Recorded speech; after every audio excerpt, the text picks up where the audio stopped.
Hello there, World of Tankers, and welcome back to USA's World of Blitz. I'm your host, USA, and today we're going to be talking about tech trees. And there are so many in the game. Like, there's just 7 currently right here in the American tech tree. There's another, 8 in the German. There's another, 7 in the Russian. You get the point. There's a lot of tech trees, and as a new player, it's very hard to decide what do I even want to do when coming into this game.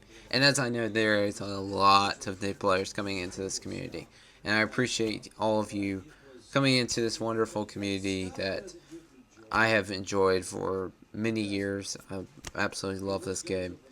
It's great. But what tech tree do you grind first? And hopefully this is informative. We're going to start with the American tech tree. I'm going to try to give a highlight for each one of the tech trees. I might do some honorable mentions, but I want to just highlight a tank that I really, really do love and then give an honorable mention. And that would be the Yo. Now, I know a lot of people are going to be like, oh, the Yo, really, man? Yes, the Yo.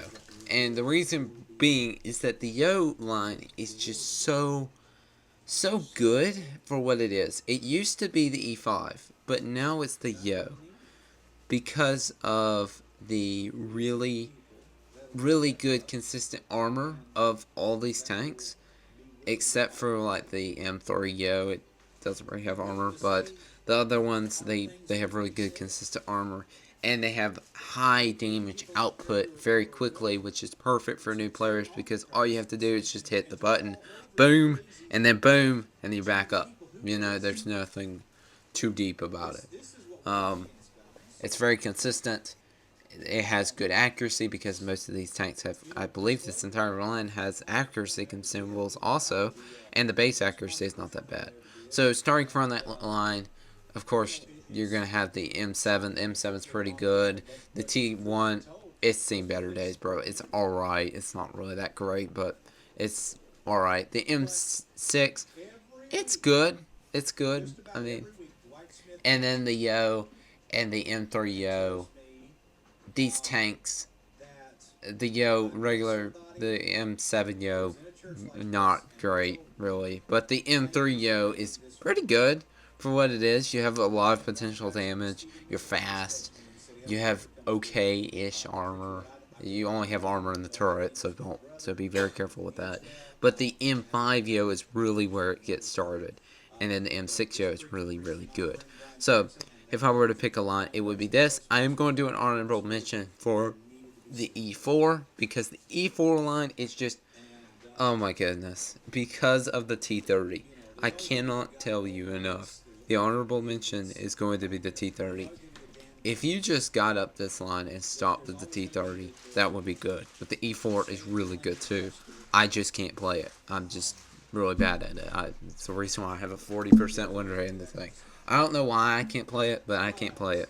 Anytime I play it, I just drop the ball, and it's just like, how are you doing this? Anyway, so to me, it's not my tank. But to a lot of newer players, they might really like it because of its consistency too. So if you wanted a TD line, there you go. If you wanted a heavy line, go for the M6 Yo line.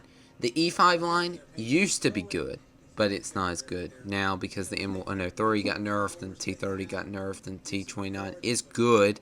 I would actually say get the M6 and then keep growing the M6 and get the T29 and stop there. But these tanks, they're good. They're okay. They're just okay. Like the T32, it's alright. The M103, it's not nearly as good as it used to be. And the E5 is just kind of slow. A lot of the times it used to be really fast, but it's not really fast anymore. So there you go. And then of course the Sheridan, but the Sheridan line is just goofy. So yeah, like this might be an interesting line, but I wouldn't. There are other better lines in the game.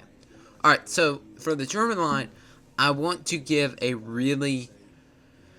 I cannot choose no other line other than the E50M line. The E50M line is just the best, like, period. Because you have the Leopard, you have the VK 3001, which is kind of like a sleeper It's actually really good when fully upgraded.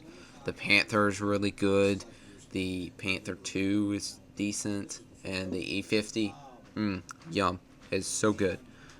And then the E50M is really, really good. Really, really good. One of the best tier 10s in the game.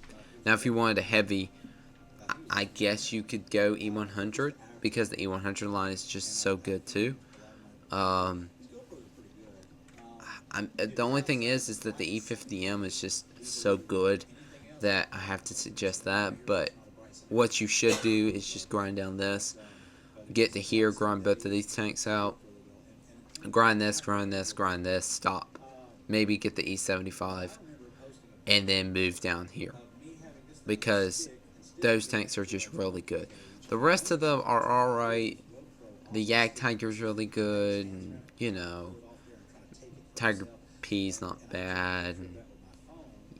I mean, Yag Panzer's not bad. But it's just, like, a lot of these tanks are just all over the place. So just get the E50M line. Kind of work down through. I would work down through here, through the E100 line, stop at the Tiger 2 or the E75, and then go down the E50M line. So, next one is the Russian line. The Russian line is very complex, and it's kind of like what in the world, because there's a lot of tanks that are like carbon copies, like the Object 140 and the T62A, and then you've got like the IS-7 and the IS-4. You know, it's just very weird. I would say go for the IS-7 line currently, because there is some good tanks, but this line really isn't that good. I mean, it's decent, but like, I don't know, the KV-1S is just bad. The IS is alright. The IS-3 is pretty good now, actually. And then the IS-8 is good. And then the IS-7 is good. But, like, you gotta get through this crap before you can get to here. So it's kind of like, yeah. So I wouldn't really play the Russian line too much. I would just leave it alone. This line is really good, but only if you're a light tank player. If you're not a light tank player, then don't do it. These tanks are alright, but they're not. The Object 140 and the T628, they're alright, but they're not all that. Alright. The British line, I'm gonna be real. There's nothing here for beginners. Like, just no. I'm not gonna be mean to you and say 183. No.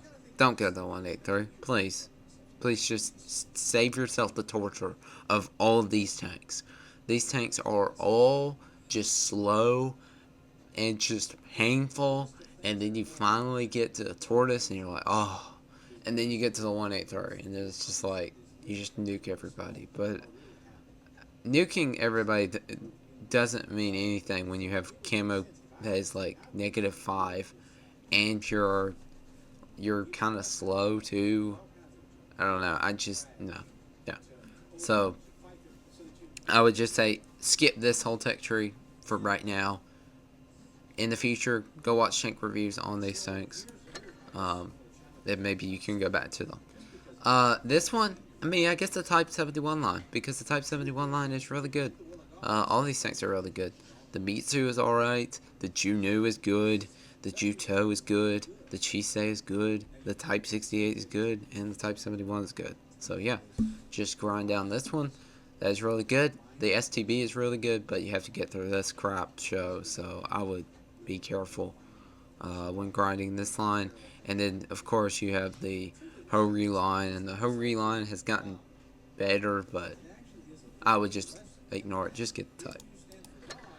Then you've got the Chinese line. The Chinese line, I would say just go for the 113. It is a sleeper tank because I don't know what it is, and I think it's even getting buffed in the next update, which is going to just make it even better because Wargaming wants you to play that tank, but nobody will get it for some reason because they just don't like Chinese tanks. But the 113 is a secret bioweapon, honestly. It is just so good. Like, you have consistent damage per minute. You have consistent accuracy. You have good penetration. You have, and the whole line is like that. Well, maybe the WZ110 is kind of meh, but the 111 is really good. So, and then also the medium line, pretty good too. Just be careful because some of these have wacky DPM. The BZ, I would just skip it. Just no. And the other one, no. Alright, French line. French line. As a beginner, don't even touch this. But if you were more into it, maybe go down bot shot. You might enjoy that if you're a light tank player. And if you're a TD player, do the Foosh. But other than that, maybe the Marat. But you have to get through this. And these tanks are good, but they're not the best. So, yeah, just be careful here. Then we have the absolute catastrophic size of the European tech tree, and there's a lot of tanks in here. I guess I would say the 60 TP still, and the VZ. Probably the VZ more than the 60 TP, but I don't know. Maybe the 60 TP. Yeah, I'm gonna say 60 TP. Go down 60 TP as the first line here, and then maybe you can do VZ, Kron, Renanturante. All those are really good. Progetto's good. CS is amazing, and it's getting buffed in the next update. So currently, I would say best line is 60, but in the future, yes, CS 63. If you're watching this after the latest update in December-ish, mid-December 2025, then if you're watching after that, then yeah, go get the CS 63. So there you go. That is my entire ranking on it. Here's the outtakes for it. 62p CS. Bot shot possibly. The 113, the 121, the type, the none of the British line, the IS7 line, the E100/E50M line, probably the E50M first, then the E100, and then finally the Yo line and the and possibly the E5 line, but you gotta stop. So that's my outtake. If you want one just to grind down through as a new player, grind down the E100 line. I'm telling you, you will not regret it. That is your one line to grind the entire game. Anyway, hopefully this is helpful, and I will see you in the next one. Peace.